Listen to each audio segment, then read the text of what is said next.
negate that? It was tight coverage. I thought they were anticipating well. They were in using really good fundamentals and technique, and played well together as a unit. One other thing, as long as, on the fake punt, how does that come in? Is that your call, or is that something that Blake can read himself? How did that shake out? Yeah, that was something that he could read himself. I mean, obviously it didn't work, but 4th and 16 seems kind of an unusual situation. So. I can only agree with you. I cannot disagree. I concur. Coach, over to your left here. I don't think they didn't have 4th and 16s in Australia. We're educating young Blake too. Over to your left here, Coach, with Angelique. Jim, I was wondering, how do you go about filing your poll each week, and what do you make of rankings at this stage or at any time of the year? That they're interesting. People have interest in them. Therefore, they're interesting. You have to file one though. Yeah. How do you go about that? Just go about it. We'll move to the back row there on the camera day. Well, I mean, sometimes Dave helps. I didn't know. Just one of my duties. Just I one of know my you did it all one of my- yourself, that's one of my all. many duties. Just go about it. Coach Harbaugh, John Maldonado, WDIV. To go off of that one, you're not a big rankings type of guy. You're not about reading your own paper clippings. How important is that, though, that you've got Michigan back on the poll, got Michigan back on the radar? How does that make you feel about your progression here at Michigan? Well, the only relevant thing is onward to Maryland and the Big Ten season, the challenge that we have, proving that we can win a road game. All those things are so much more relevant. Jim, you said a couple weeks ago that you wanted to kind of bring Drake Johnson along slowly to knock the rust off and things like that. 5 carries each past 2 weeks, he's looked pretty good. How close is he to being someone that you could give the ball to 10 or 15 times like Davion? I think he's ready to do that. I believe he is. There's different parts of being coming back from an injury. I mean, somebody comes back from an injury and they got to be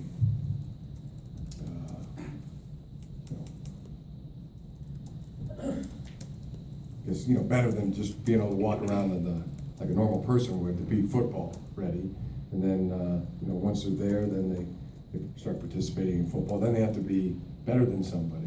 There's different stages to being all the way back. Right now, all of our running backs would like to carry the ball more, and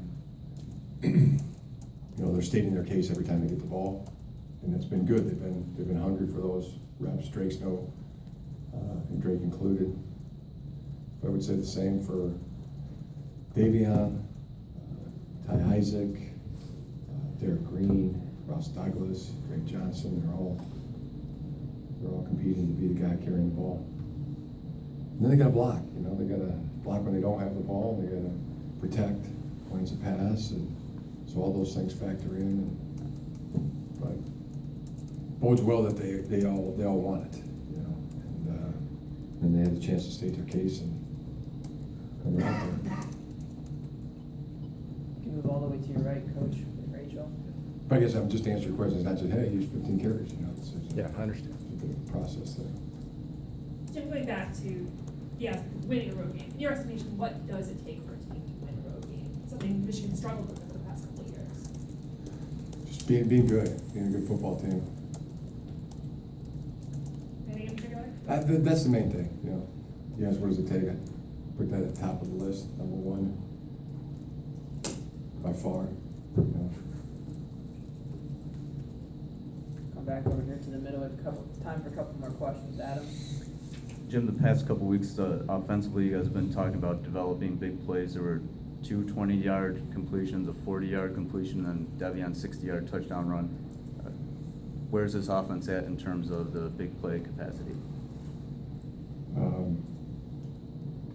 Got better. Nice to see. Some real fine effort by Davion. Have you seen that play? It's like, I mean, that was a great block by Mo Ways. I mean, that was a touchdown block by Mo Ways, getting in and getting the safety. And then Davion kind of got, you know, he was in the middle of a big scrum, a big pile, and then when he popped out, boom, there's Mo Ways to get the touchdown block, and off goes Davion. And so what does it take? I mean, team effort. It's everybody doing their job and straining to stay on blocks, straining to stay in protection, to give Jake Rudock the time to find Jake Butt running a nice route downfield. He's open, he hits him with the ball, and good hands by Jake, but it's team effort. What does it take? I mean, there was offensive linemen that were straining up front, backs and that were blocking, and we had a nice play fake on the play, et cetera. So that kind of precision will lead to big plays, and we definitely want them. And to follow up, I think Saturday you said that you couldn't wait to watch Davion's run on tape, if I remember correctly, in your post game. How many times have you watched that play? I said I couldn't wait to watch JU's block. Oh, on, Jay, yeah, it was Jake. Sorry. Jake Rudock's. How many times have you watched that play? Oh, 3 or 4. Yeah. Okay. Went through a couple to see what I wanted to see. It was a great effort play by JU. Great contact courage. I mean, it's not like it was one of those, they don't see you coming. I mean, the defender saw JU coming, and he still kept coming, and it was a good hearty collision, and a very good contact courage play on both players' parts, and a great effort play by JU to put himself in that position. You can understand that the guys will assess, you know, pretty fast, like, you know, you either go now from point A to point B and see how fast you can get there and make that block, or just a little bit of hesitation won't allow me to get there, and nobody will even know it or not. But that was one of those plays where that was real contact courage.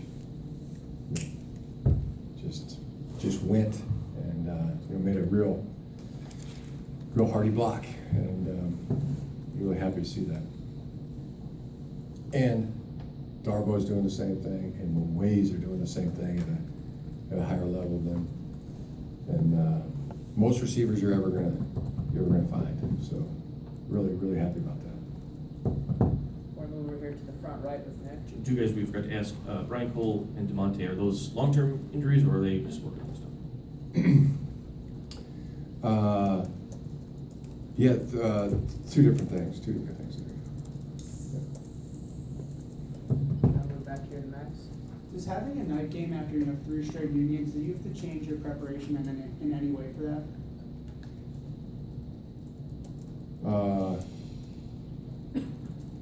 Not really, not too much. All right, our last question, Angelique. I asked 2 since my last one went over so well. Which was your last question?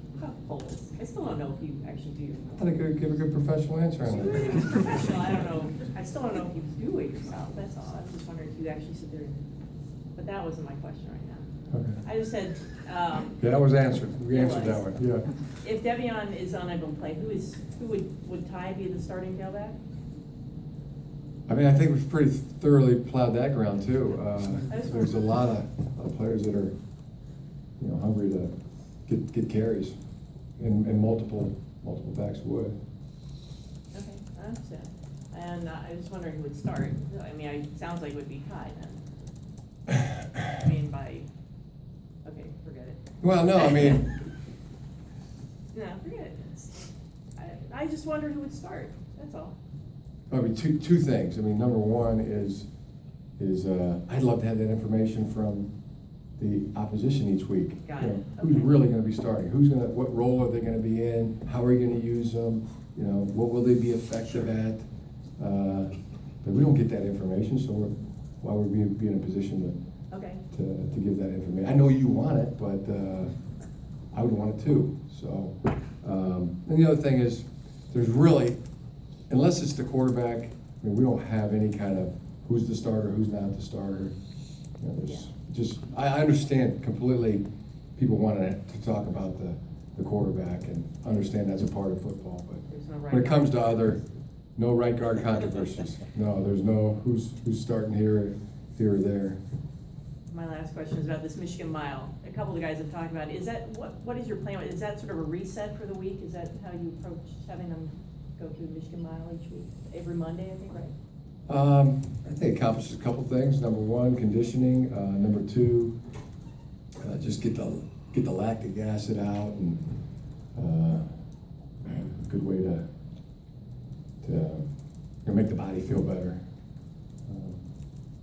It's good to run, you know. But it's kind of what do you say? Resets. Resets a week. Practice. I think distance running does that. You know, you kind of coordinate your whole mind and body with Do you run it with some them? distance running. No, I don't run it. Of course, I didn't play a game and don't have a whole lot of lactic acid built up. But yeah, it's been good. It's been competitive. Pearson's been winning the last couple, and then today got a good idea. I think we're gonna make it more competitive. We're gonna handicap it a little bit. Let some of the bigger guys have a head start. I think that'll give them a shot, you know. Is that what you call it, handicapping? Yeah.